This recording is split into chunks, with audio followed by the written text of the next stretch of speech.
Oi, pessoal! A Pro vai gravar para vocês a correção da lista de estudo para vocês se prepararem para a nossa prova bimestral. Vamos lá. A primeira questão, ela fala o seguinte: os ácidos e bases são compostos inorgânicos de grande importância, já que participam de uma ampla diversidade de processos químicos e biológicos. Para compreender seus comportamentos e conseguir defini-los mais precisamente, estudos foram conduzidos por diferentes cientistas e acabaram por dar origem às conhecidas teorias ácido-base. Todas elas são baseadas no fato de que as reações envolvendo ácidos e bases exibem um mesmo padrão. A pergunta da nossa questão é a seguinte: apresente as principais características das teorias ácido-base clássicas. Então, ele quer a definição da teoria de Arrhenius, de Bronsted-Lowry e Lewis. E ele quer que cite um ácido e uma base ilustrativa de cada uma. Então, vamos lá. Primeira coisa, vamos colocar então aqui sobre Arrhenius, tá? Para ele, o ácido é aquele que libera o íon H+, em meio aquoso, e a base libera o íon OH-, que é a nossa hidroxila, em meio também aquoso. Ok?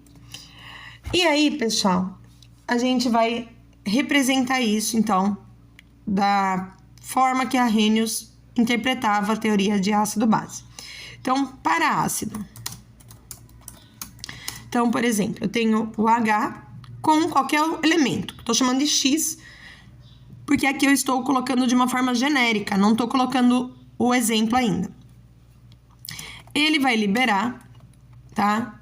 Então, aqui, ó, em meio aquoso, ele vai estar liberando o H+, e o X, que é o nosso elemento, que ainda não foi definido, né, quem é, na forma de íon negativo, tá? Então, aqui o H+ como cátion e o X- como ânion, tá?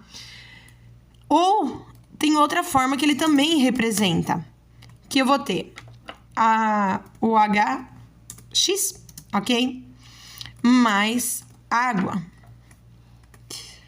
E eu tendo, então, o meu ácido presente na água, eu vou ter como resultado H3O+, ok? Mais o íon X com a sua carga negativa. Aqui, pessoal, na hora de uma prova, eu não sei qual que são os recursos que a gente tem, tá? Quando vocês fazem uma prova no computador, eu não sei se vocês têm como representar aqui para cima e para baixo, né? Que é o certo, esses elementos aqui estarem na posição correta, ok? Numa prova escrita, né, com caneta, a gente consegue fazer isso mais facilmente. No computador, a gente depende aí dos recursos, tá? Que o programa oferece. Então, olha só, tá? Ou ele libera H+, ou esse H+, ele vai aparecer aqui, ó, no H3O+, ok? Então, vocês podem representar ou dessa forma ou dessa, tá? E aí, vamos colocar um exemplo, tá? Um exemplo, a gente pode pegar o ácido brômico, ok? E representar, então, o que acontece, ó. É liberado o íon H+, ok? E o íon bromo, tá? O brometo, que é o nome que ele recebe quando ele pega esse elétron aqui do hidrogênio e é apresentado na forma de ânion, tá? Temos dois íons, tá? O cátion, que é o nosso H+, e o ânion, que é o nosso Br-, ok? Então, esse é um exemplo, tá? Clássico para representar, então, o que é ácido para Arrhenius. Agora, para explicar a base, tá? A base, pessoal, a gente vai ter um elemento que vai estar ligado ao a hidroxila OH. E em meio também aquoso, ok? Em meio aquoso, a gente vai ter, então, liberado o H+, e o OH-. E agora, pessoal, vamos dar um exemplo do que acontece, tá? Aqui, ó, deixa eu só colocar a carga para cima, que é o ideal, tá? Caso quando vocês forem fazer uma prova no computador e ele não tenha essa opção, tá? Vocês podem deixar da forma que estava antes, que não tem problema. Então, vamos para o exemplo, ó. A gente pode pegar...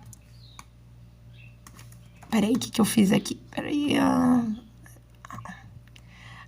a gente pode pegar o hidróxido de sódio, NaOH, tá? Que em meio aquoso, ele vai liberar o cátion H+, e o ânion OH-, ok? Então, este é um exemplo que representa pra gente um exemplo de base de arrenos, tá? Bom, só que esse, ó, é o primeiro carinha aqui do que ele tá pedindo. Então, agora a gente precisa ver a definição de Bronsted-Lowry. A gente vai pegar e copiar aqui o nome dele. E vamos ver para ele o que é a definição de ácido e base. Aqui, gente, para ele, muda um pouquinho o que realmente é. Porque para ele, a definição é relacionada à transferência de próton. Que é ácido ou base, ele vai estar definindo isso relacionando a transferência de próton, tá? Então, a gente vai analisar quem se separa, tá, do elemento original na forma de próton, tá? Ou seja, ele vai ter uma carga positiva e quem vai receber o próton como roubando o elétron. Então, olha só, se eu colocar um exemplo aqui, tá? Do ácido clorídrico com água, tá? Vamos ver qual vai ser a definição para Bronsted-Lowry. O HCl, ele é o nosso ácido. Por quê? Porque ele cede próton, tá? O ceder o próton é essa liberação do H+, ok? E o seu par conjugado vai ser o íon cloro, que vai ser a base. Por que a base? Por que a base? Porque ele recebe o próton na forma de elétron, tá? Então, o cloro aqui, ele recebe próton, tá? Ficando negativo. Essa é a ideia dele, do Bronsted-Lowry, tá?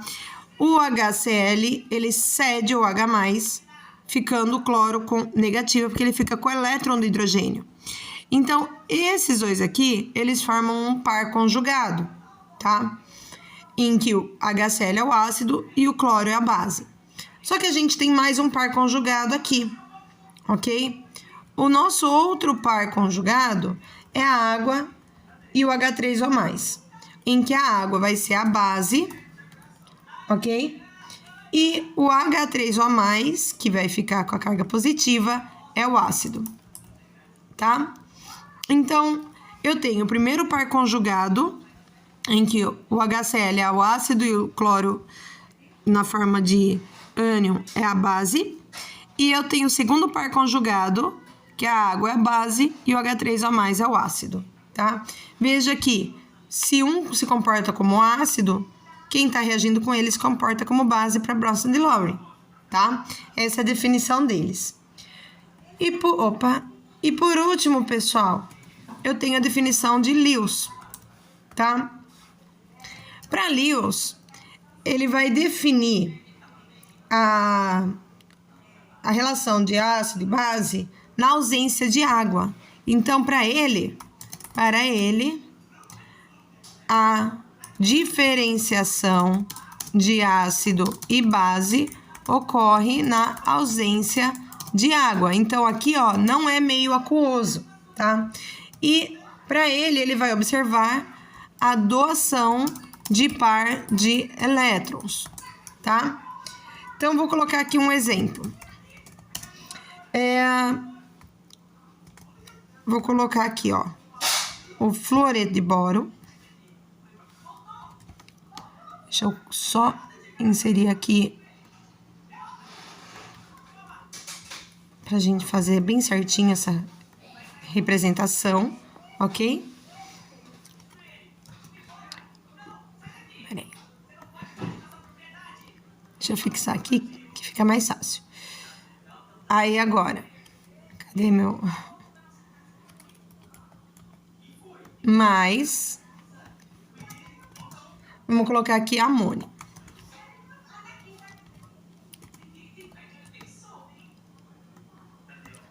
Tá? E aqui a gente vai ver como que Lewis determina quem é ácido base. E aqui, ó, a gente vai ter simplesmente a representação da ligação deles, tá?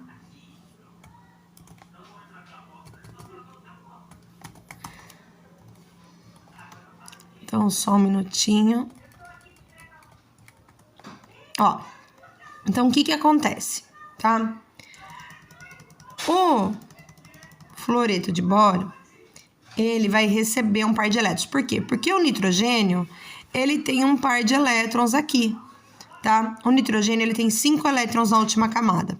Se ele tem 5 elétrons na última camada, veja que ele tem os 3 elétrons dele estão fazendo ligações com hidrogênio, estabilizando com 8 elétrons. Então, ele tem esse par de elétrons aqui, pessoal, que está sobrando, vamos falar assim. E aí, o que acontece? Esse par de elétrons vai ser doado para o fluoreto de boro. E aí, então, ó, esse aqui vai ser o nosso ácido, tá? E a amônia vai ser nossa base, tá? E por quê? O ácido, ele vai ser quem recebe o par de elétrons e a base vai ser quem doa o par de elétrons. Por isso que é importante vocês saberem quantos elétrons tem cada elemento, tá? Para poder entender quem que faz a ligação aqui. Peraí, gente. Vamos colocar a ligação aqui da doação do par de elétrons. Então, ó, o nitrogênio, ele doa esse par de elétrons para esse elemento aqui. Esse é o par de elétrons doado, tá? Porque ele tem esse par de elétrons em excesso e esse pessoal aqui não tem. Por quê? O boro tem 3 elétrons na última camada e cada elétron está se ligando com o flúor. E o flúor tem 7 elétrons na última camada, tá? Então, aqui eles estão estáveis. Só que, quando eles vão reagir aqui, esse par de elétrons é doado e, por conta disso, um se comporta como ácido e o outro como base. Pessoal, esse foi o nosso primeiro exercício, tá?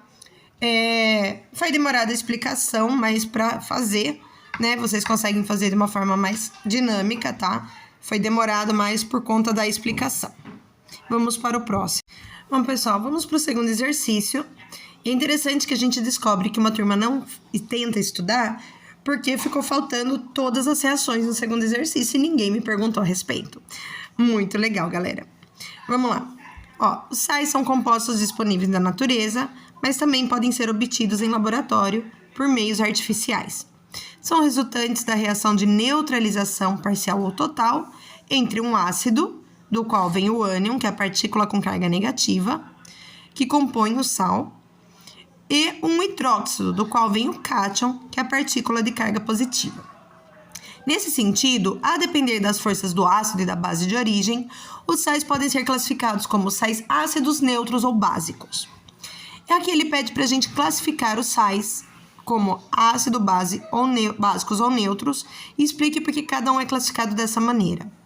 Então, ó, na verdade, para explicar, basta a gente justificar quem é o ácido e quem é a base, que tipo de ácido e base a gente tem aqui. Então, ficou faltando no segundo exercício, que ninguém percebeu, ninguém me questionou, essas 5 reações químicas, tá? Então, vamos lá, ó. Na letra A, eu tenho o ácido clorídrico e o hidróxido de sódio, formando o nosso famoso sal de cozinha. Aqui, pessoal, nós temos que o HCl, ele é um ácido forte. O NaOH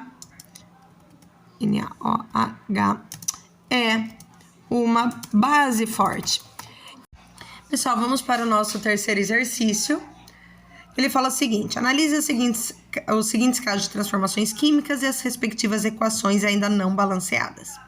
Ele dá 3 reações e ele pede: apresente as versões devidamente balanceadas das 3 equações mencionadas.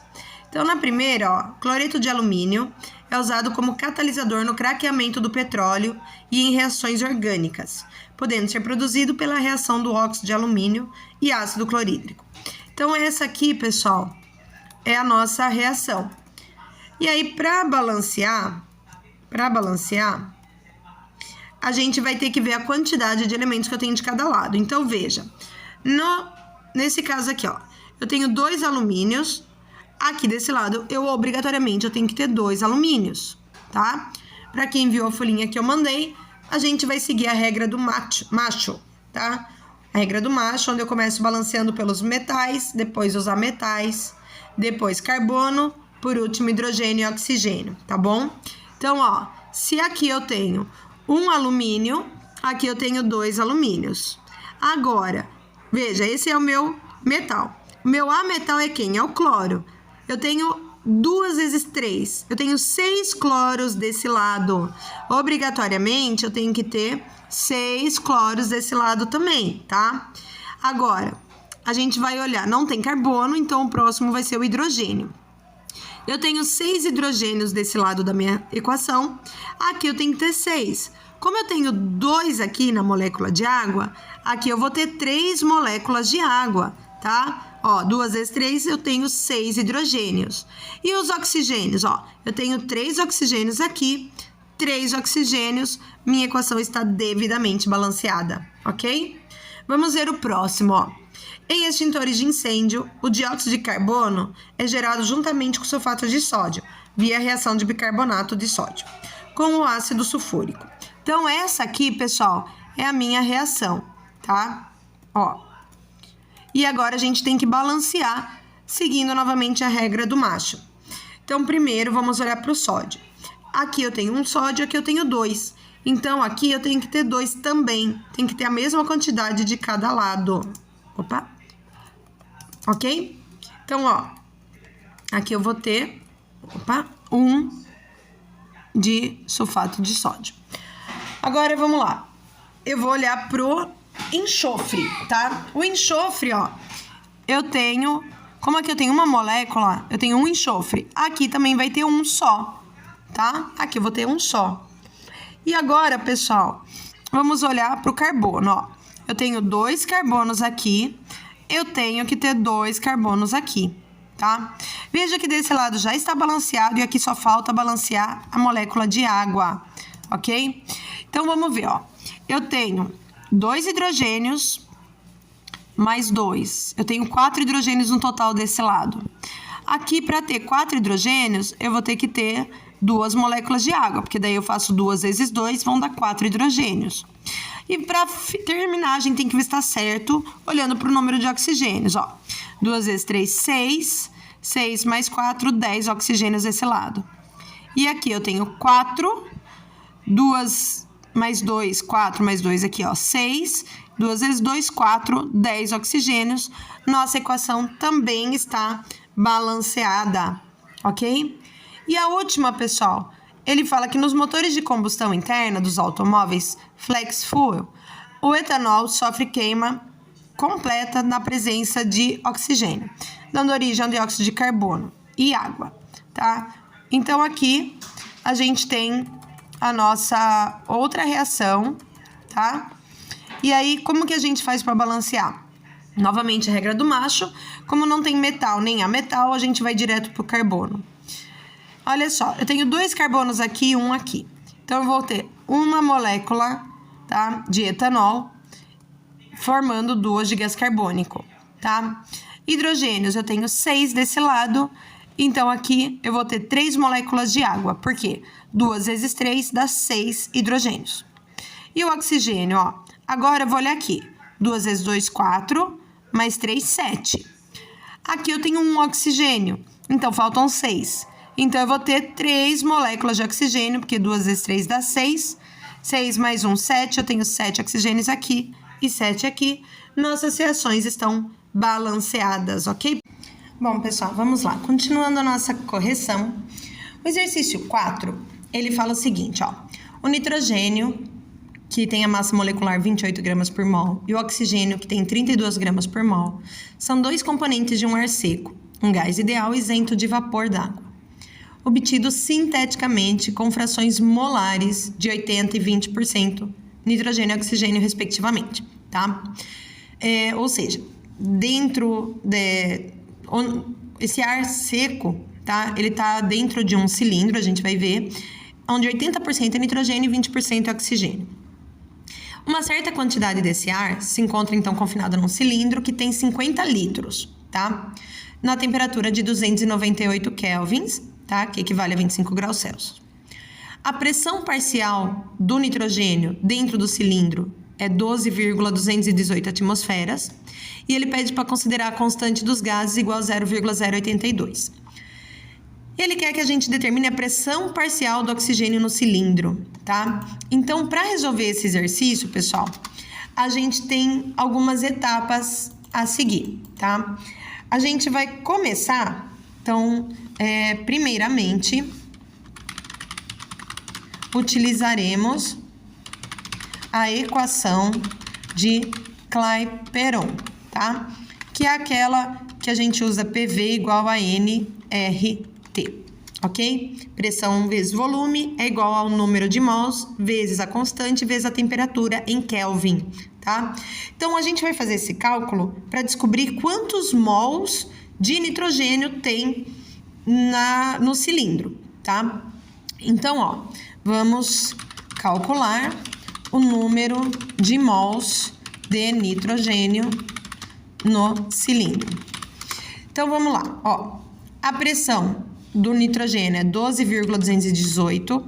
O volume do cilindro é 50, tá? Então, ó, isso aqui vezes 50 igual o número de mols que eu quero descobrir, 0,082, que é a constante, e a temperatura tem que ser em Kelvin, pessoal, que é 298, ok? Pessoal, fazendo esse cálculo, vocês vão achar que o número de mols do nitrogênio é igual a 25, tá? Mols de nitrogênio. Aí, pessoal, olha só. A gente vai ter que usar a fração molar, tá? Então, ó, fração molar, a gente tem que a fração molar do nitrogênio, ó, a fração molar do nitrogênio é o número de mols de nitrogênio dividido pelo número de mols total, tá? Então, a gente tem a fração molar do nitrogênio, que é 80%, tá? Igual número de mols do nitrogênio, que a gente achou que é 25, dividido pelo número de mols total. 80%, pessoal, é 80 dividido por 100, que dá 0,8, tá? Então, o número de mols total dentro do cilindro vai ser 25 dividido por 0,8, tá? E resolvendo essa conta, vocês vão encontrar 31,25 mols ao todo, tá? Ao todo. E o que é o número de mols total? O número de mols total, ele nada mais é que o número de mols do nitrogênio mais o número de mols do oxigênio, tá? Então, se 31,25 é o número de mols total e o número de mols do nitrogênio a gente já calculou que é 25, a gente vai descobrir o número de mols de oxigênio, tá? Que vai ser o quê? Ó, o número de mols do oxigênio vai ser igual a 31,25 menos 25. E a gente encontra 6,25 mols de oxigênio, tá? Essa é a quantidade de mols de oxigênio presente no cilindro desse gás seco. Aí, pessoal, a gente tem que descobrir a pressão, tá, do oxigênio, tá? Ele quer a pressão do oxigênio dentro do cilindro. Agora fica mais simples, porque a gente faz uma relação em que a pressão do oxigênio está para a pressão do nitrogênio, tá? E aqui a gente coloca como se fosse uma relação de fração, tá? Porque a gente tá fazendo uma relação, ó. Pressão do oxigênio está para a pressão do nitrogênio, assim como o número de mols do oxigênio está para o número de mols do nitrogênio, tá? Então, veja, é como se fosse uma regrinha de 3 aqui, tá? A gente pode expressar dessa forma para descobrir a pressão do oxigênio. Então, ó, pressão do oxigênio pela pressão do nitrogênio está para o número de mols do oxigênio e nitrogênio, tá? Fazendo isso, pessoal, ó, a pressão do oxigênio vai ser o quê? Ó, o número de mols de oxigênio, que é 6,25. A pressão do nitrogênio, eu vou passar para lá multiplicando. Ó, ela não está dividindo? Eu passo para lá multiplicando. Então, vezes 12,218. E tudo isso dividido por 25, que é o número de mols de nitrogênio. Peraí. Ok. Calma, falta de coordenação da professora. Aqui. Aqui dá 25. Gente, cadê meu número? Peraí que eu não sei o que aconteceu.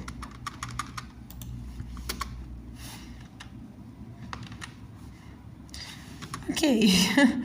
Vamos lá. Aqui. 25. E não tem isso aqui. Pronto. Ó.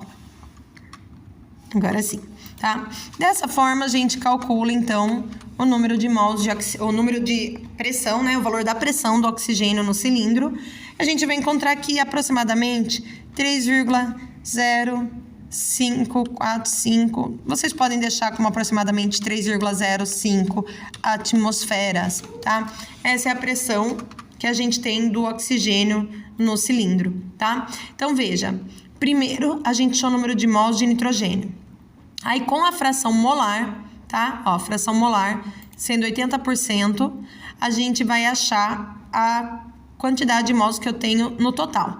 Então, ó, a fração molar é o número de mols do nitrogênio pelo número de mols total. Como 80% é a quantidade que eu tenho de nitrogênio, a gente tem como determinar o número de mols total, tá? Vamos dizer que 80% equivale a 25 mols do total, tá? Então, a gente vai achar que 31,25 mols é a quantidade de mols total que eu tenho dentro do cilindro. Desses 31,25, 25 mols são de nitrogênio e 6,25 mols é de oxigênio, tá, pessoal? Feito isso, a gente vai fazer uma relação. Pressão do oxigênio pela pressão do nitrogênio está para número de mols do oxigênio e como está para mols do nitrogênio. Essa regrinha de 3 aqui, eu vou achar a pressão do oxigênio no cilindro, tá? Esse é o nosso exercício 4. Vamos para o próximo, tá? No exercício 5, ele fala assim, ó. Nas condições ambientais de temperatura e pressão, o metano é um hidrocarboneto gasoso de elevado poder calorífico, isto é, que libera uma quantidade considerável de energia térmica em sua queima completa. Ele é o principal componente do gás natural utilizado como combustível, sobretudo nos setores industrial e de transportes. Considere um botijão que contém 0,384 kg de metano, tá? Então, aqui, ó, ele está dando a massa de metano, ao qual são adicionados mais 1,920 vezes 10 a 24 moléculas desse gás. Peraí. Tá? Eu não sei o que acontece aqui. Eu só queria grifar esse valor aqui.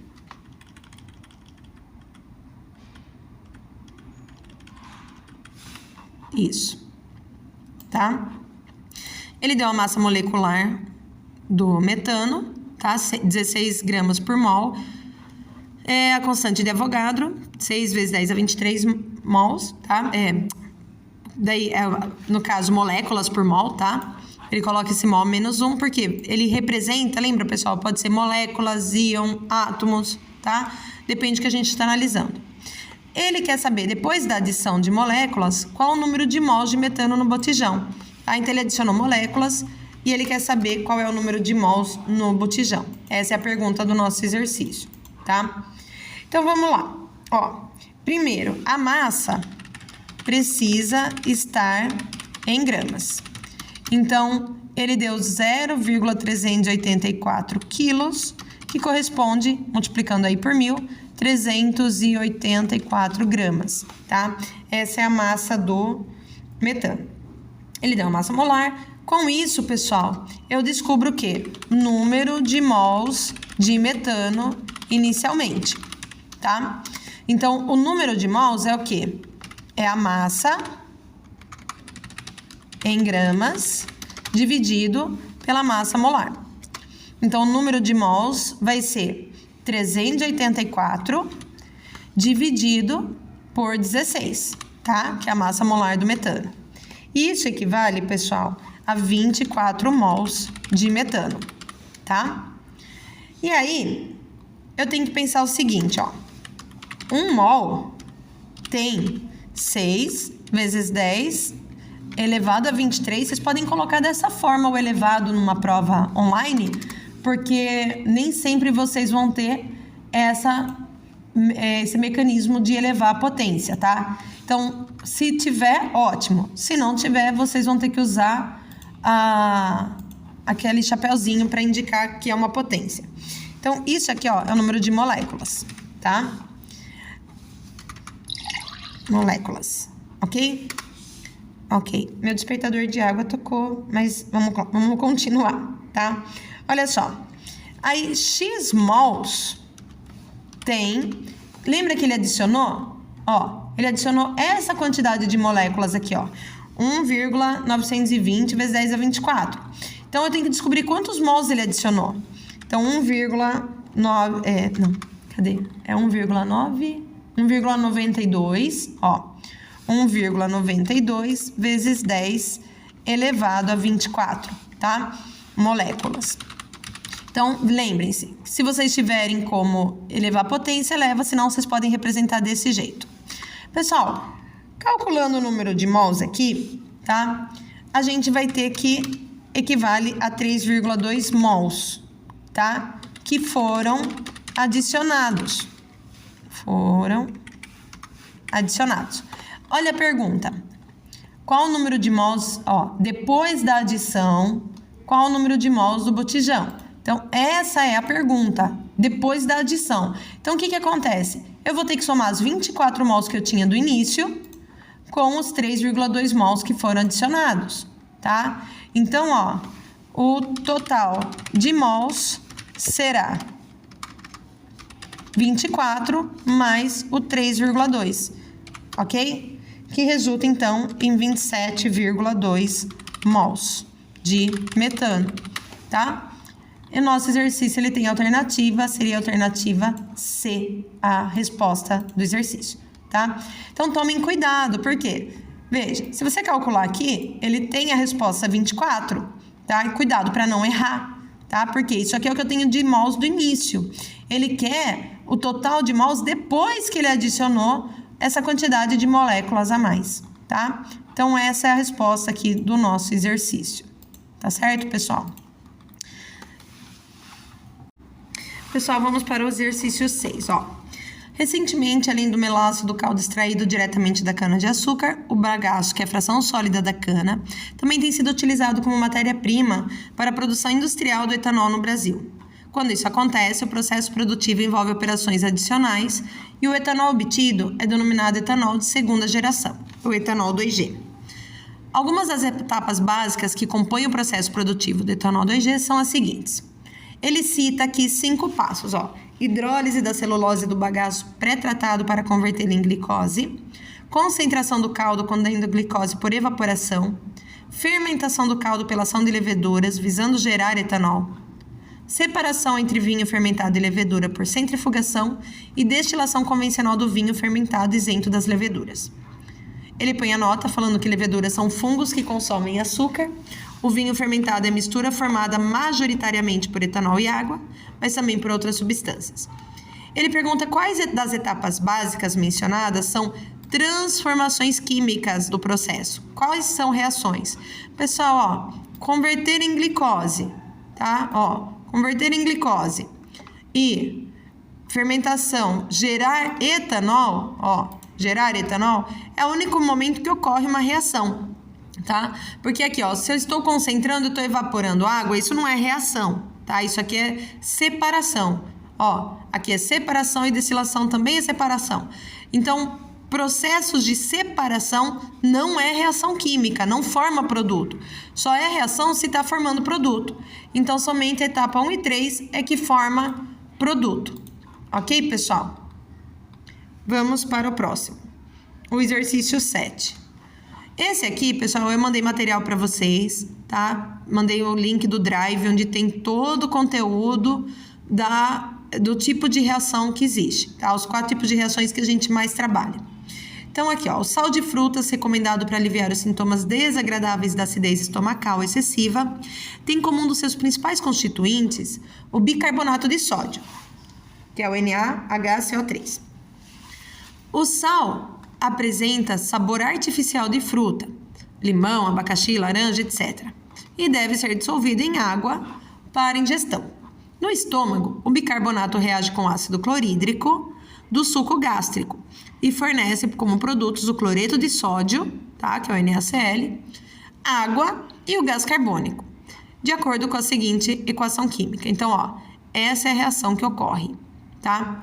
Ele quer saber o seguinte: a reação do bicarbonato de sódio com ácido clorídrico é um caso de que tipo de reação, tá? Então, veja o que acontece. Aqui, pessoal, deixa eu pegar. Aqui, eu não vou conseguir grifar, mas tudo bem, O Na, ele junta com o Cl, tá vendo? E o H, ele vai juntar aqui com esse hidrogênio, dissociando aqui, formando o gás carbônico e a água. Só que antes de formar o gás carbônico e a água, ele forma um ácido aqui, tá? Que depois ele se rompe e forma aqui a água e o gás carbônico. Então, essa reação aqui, eu tenho uma troca do sódio com o hidrogênio, tá? E aqui o carbono com o cloro. Então, é uma reação que a gente chama de dupla troca, tá? É uma reação de dupla troca. Ela não é simples troca porque eu não tenho um elemento entrando no lugar do outro, tá? Não é oxirredução, porque aqui todos eles vão permanecer com NOx constante. Ela não é de síntese, tá? Porque também não está adicionando, eu não estou juntando tudo num produto só, tá? Então, o que a gente tem aqui? Uma dupla troca, tá? Porque o sódio entra no lugar do hidrogênio e o hidrogênio entra no lugar do sódio, tá? E aí aqui ocorre uma quebra formando esses dois componentes, tá? Então, o que responde ao nosso exercício é a dupla troca. Seguindo, pessoal, o exercício 8.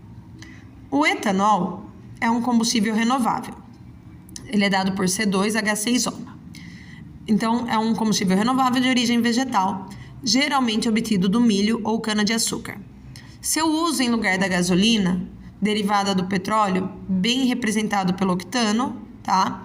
C8H18 é o octano, que é o que origina a gasolina. Contribui para neutralizar as emissões de gás carbônico dos automóveis. Em um certo período, suponha que 399 toneladas de gasolina deixaram de ser consumidas, tá? Então, vamos atentar a essa informação. Devido ao uso de etanol. Nesse período, a mesma quantidade de gás carbônico que seria gerada na queima da gasolina foi na queima do etanol. Entretanto, em vez de permanecer na atmosfera, o gás carbônico resultante da queima do álcool foi, em teoria, totalmente absorvido pela planta originária cultivada no campo. Então, dados massa molar dos elementos em grama por mol, tá? Ele quer saber qual a quantidade de etanol queimada no período em questão. Essa é a pergunta do nosso exercício, tá?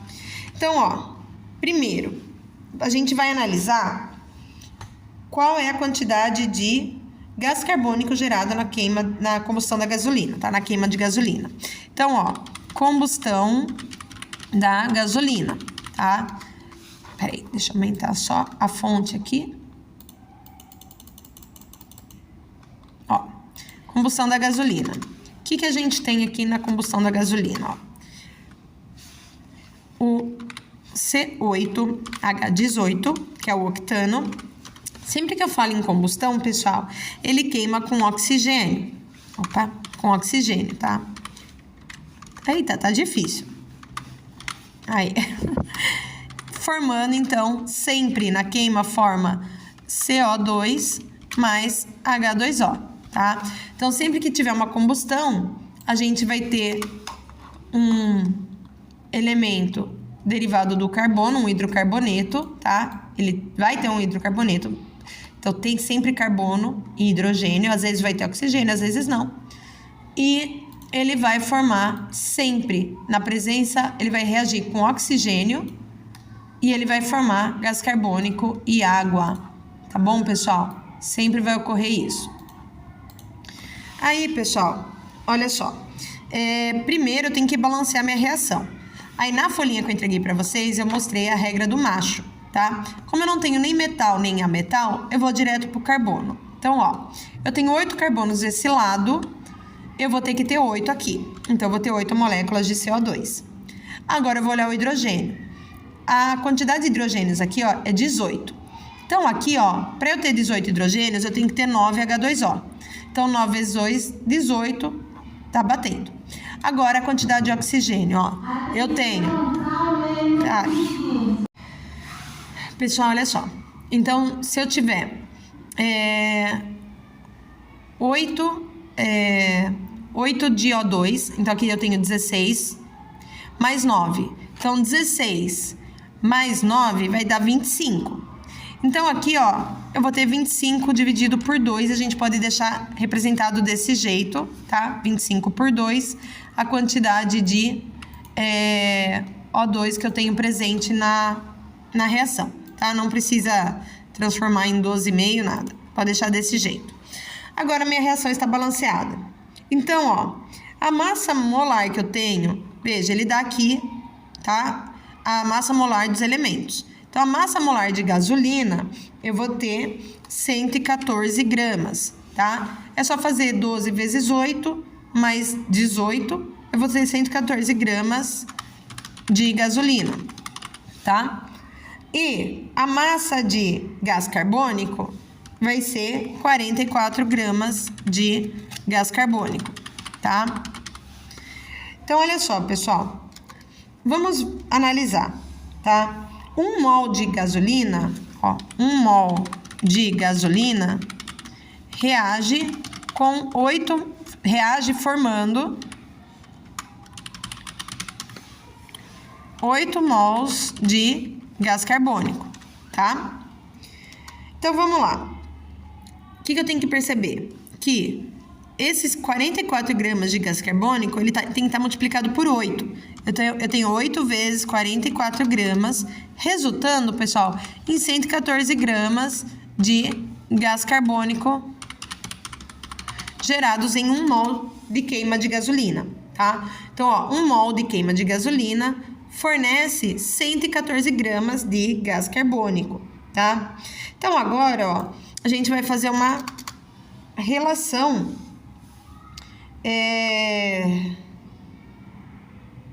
Não, peraí que tá errado. Não é 114 gramas. Então, pessoal, ó, 8 vezes 44 gramas são 352 gramas de gás carbônicos formados na queima de 1 mol de gasolina. Então, ó, 1 mol de gasolina tem 114 gramas de gasolina e a sua queima formam 352 gramas de gás carbônico, tá? Então, agora a gente vai descobrir, naquele período que ele fala, ó, que 399 toneladas de gasolina deixaram de ser consumida, tá? Vamos ver quantas toneladas de gás carbônico deixaram de ser geradas pela queima da gasolina. Então, ó, 399 toneladas de gasolina formam quantos gramas, né? Quantas toneladas, perdão, toneladas de gás carbônico. Então, ó, se 114 gramas de gasolina formam 352 gramas de gás carbônico, pessoal, é só fazer uma regra de 3 aqui, tá? O X vai ser os 399 vezes 352, tudo dividido por 114, tá? Vocês vão achar aí um total de 1.232 toneladas de gás carbônico, ok? Essa é a quantidade de gás carbônico. Só que não acabou, tá? Ó, essa é a quantidade de gás carbônico que deixa de ser gerada, tá? Só que agora, vamos lá, ó. Vamos analisar agora o etanol. O etanol, ó, é o C2H6, que também vai sofrer queima. Então, ó, também na presença de oxigênio, ele também forma gás carbônico e água, tá? Ó, gás carbônico mais água, tá? Então, ó, deixa eu só arrumar aqui.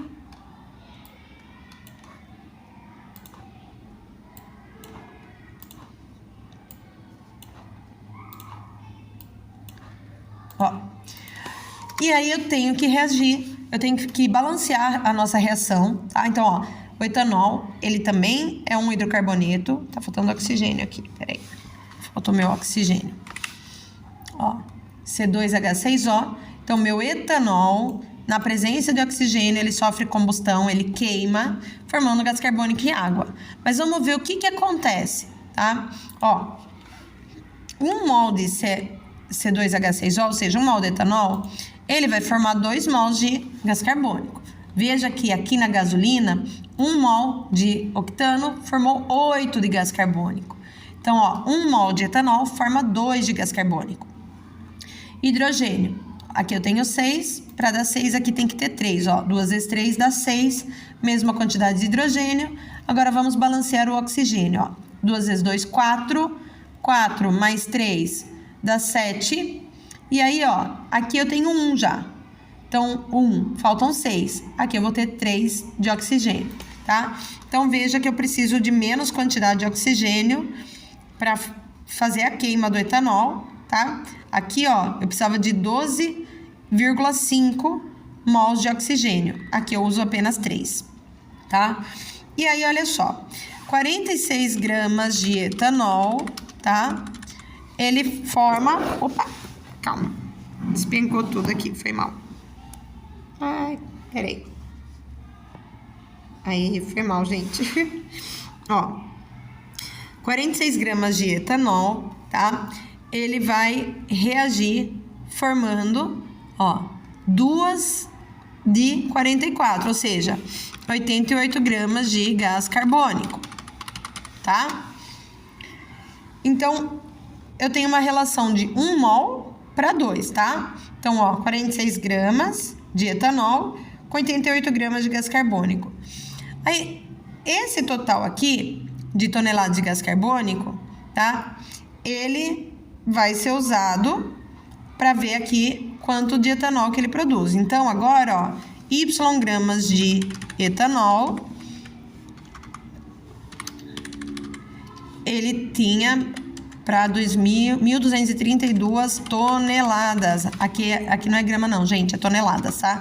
Toneladas de etanol para 1.232 toneladas de gás carbônico, tá? Então, agora eu vou descobrir quantas toneladas de etanol podem ser formadas com essa quantidade de gás carbônico, tá?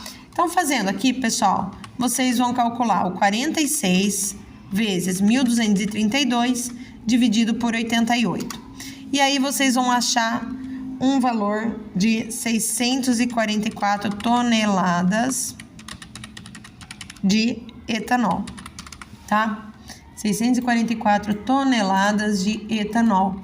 Ó, essa é a resposta do nosso exercício, tá? Então, a quantidade de queima no período em questão, com a quantidade de etanol, usando, né, aquela quantidade de gasolina. Então, ó, 399 toneladas de gasolina formam 1.232 toneladas de gás carbônico. Então, esse valor que deixa de ser gerado, se ele fosse proveniente aqui do etanol, quanto de etanol estaria utilizando, tá? Então, ó, 644 toneladas de etanol para formar 1.232 toneladas de gás carbônico, tá? Veja que é bem mais do que as 399 de gasolina, tá? Então, essa é a resposta do nosso exercício 8, tá? Continuando, pessoal, o exercício 9, tá? Ele fala o seguinte, ó. A adrenalina, também conhecida como epinefrina, é um hormônio produzido pelas glândulas suprarrenais, atuantes também como neurotransmissor. Em situações normais, a adrenalina é liberada em quantidades constantes na corrente sanguínea, em situações de medo, raiva e estresse. Contudo, ela é liberada em quantidades atipicamente grandes, intensificando temporariamente a atividade metabólica. A massa molecular da adrenalina é 183 gramas por mol. Ó, vamos colocar aqui a massa molecular, tá? Vamos grifar aqui.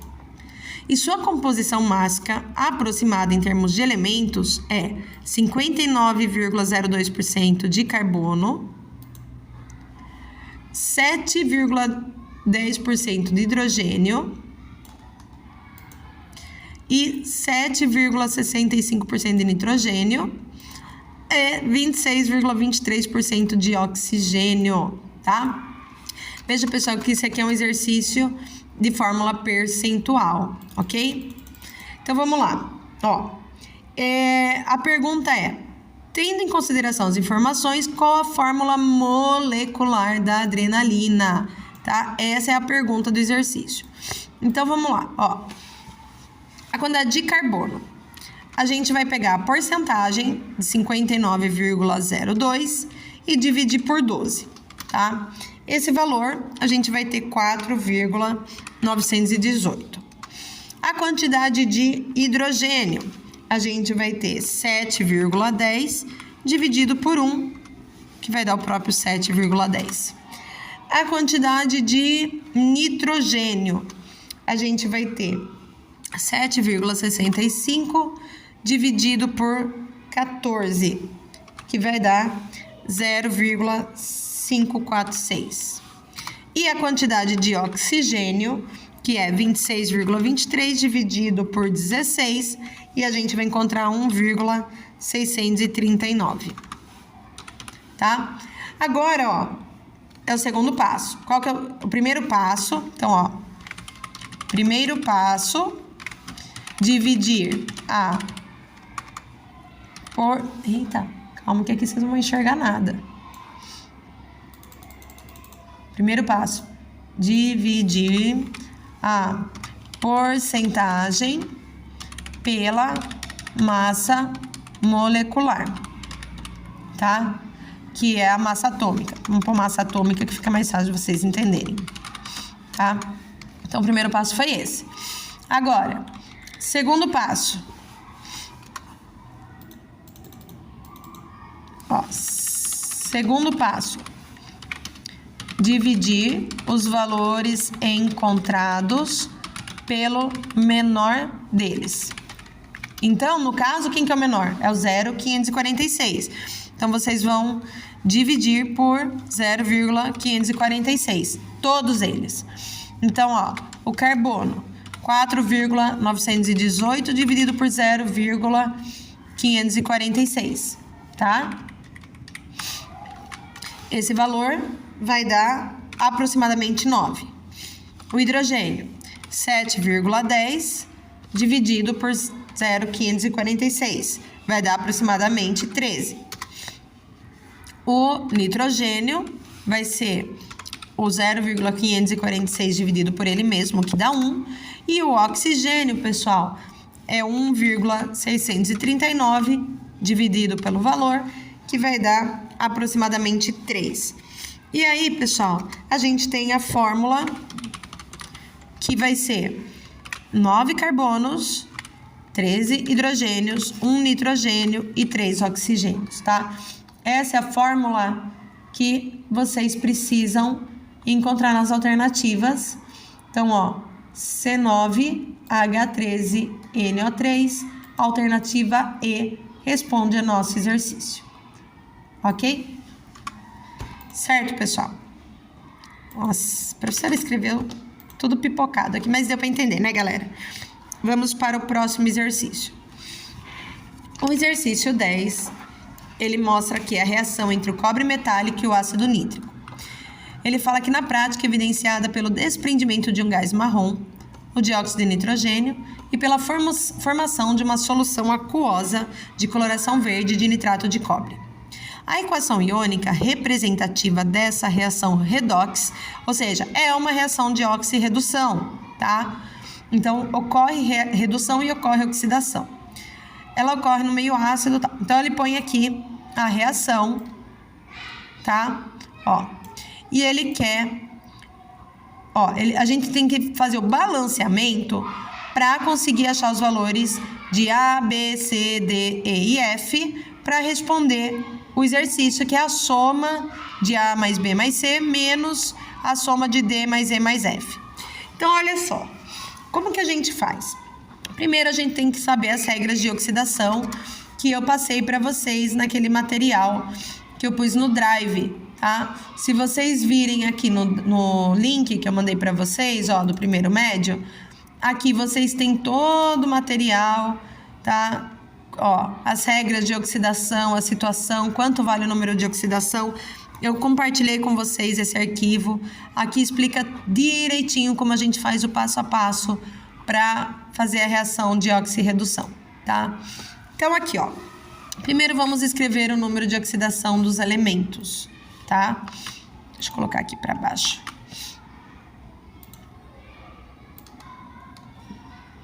Aí. Ó, quando o elemento está sozinho, o número de oxidação dele vai ser 0, tá? Sempre que o elemento está sozinho, não tem carga, o NOx dele é 0. Aqui, ó, o oxigênio é menos 2. O nitrogênio, eu tenho que fazer a seguinte continha aqui, pessoal. Peraí. Ó, o nitrogênio. Eu vou chamar ele de X.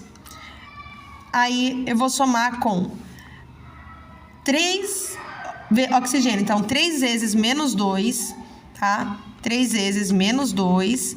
E isso tem que ser igual a menos 1. Por quê? Porque aqui tem uma carga menos 1. Então, ó, o número de oxidação do nitrogênio, tá? Ó, 3 vezes menos 2 é menos 6. Então, ó, o X vai ser igual a 6 menos 1, porque esse menos 6 vem para cá positivo, 6 menos 1 vai dar mais 5. Então, o NOx do nitrogênio aqui é mais 5, ok? Ó, então aqui eu tenho o número de oxidação do nitrogênio e do oxigênio. Aqui, ó, o hidrogênio vale mais 1, porque ele tá sozinho com a carga mais 1. Aí aqui o cobre, ele tá sozinho, mas aqui ele tem uma carga mais 2. Então, a carga aqui é mais 2, tá? O NOx. Agora aqui, ó, tá vendo que aqui eu não tenho carga? Ó, aqui eu tenho NO3 com a carga menos 1. Aqui eu tenho NO2 sem carga. Então, agora, ó, o que eu vou ter?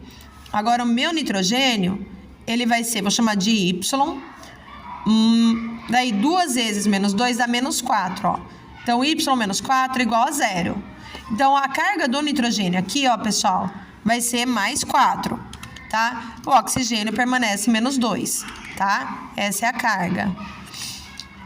Aqui, o hidrogênio, a carga é mais 1 e o oxigênio menos 2.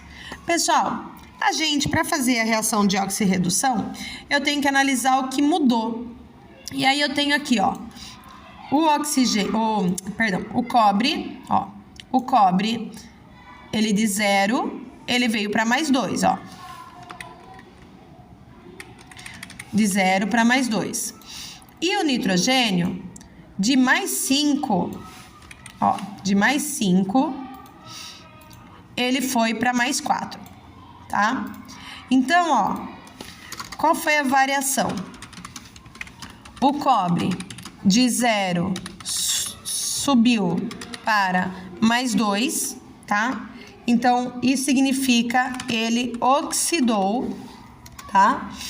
E A outra variação foi do nitrogênio. Ó, o nitrogênio de mais 5 caiu para mais 4. Então, ele reduziu, ele diminuiu, não que significa que ele reduziu, tá? Então, aqui, ó, eu tenho a variação de 2, tá? Então, aqui, ó, eu falo que variou 2 e aqui ele variou apenas 1, tá? Agora, pessoal, o que acontece? Esse 2 do cobre, tá? Esse 2 do cobre, aqui eu acho melhor eu escrever a reação para vocês entenderem, ó. Cobre mais NO3 mais H, só pra gente balancear certinho. Vai ter o cobre mais NO2 mais H2O, tá? Então, o que acontece, ó? Essa variação de 2 do cobre, eu vou colocar o expoente dele aqui, no nitrogênio. E a variação de 1 do nitrogênio, eu vou colocar ele aqui no cobre, tá? Então, ó, aqui e aqui é onde vai a nossa... a gente vai começar nosso balanceamento, tá? A gente usa a variação para jogar como expoente. Bom, feito isso, agora a gente vai balancear todo mundo, tá? Então, olha só. Esses carinha eu vou jogar pra cá. Ó, esse carinha aqui também vai pra lá. Pronto. Ó, um cobre, tá? Ó, a mesma quantidade. Agora, 2 nitrogênios, aqui eu também tenho que ter 2 nitrogênios, tá? Agora, vamos lá. Deixa eu só colocar isso aqui certinho, que pra mim fica mais fácil de explicar para vocês. Pronto. Agora, eu tenho hidrogênio e água. Então, vamos ver. Para poder balancear, eu vou ter que primeiro olhar para o oxigênio. Porque, ó, aqui eu tenho 2 vezes 3, eu tenho 6 oxigênios. Aqui eu tenho 2 vezes 2, 4, faltam 2. Então, como faltam 2, eu vou ter que ter 2 moléculas de água aqui. E aí, como o hidrogênio é o último dessa vez, por que ele é o último?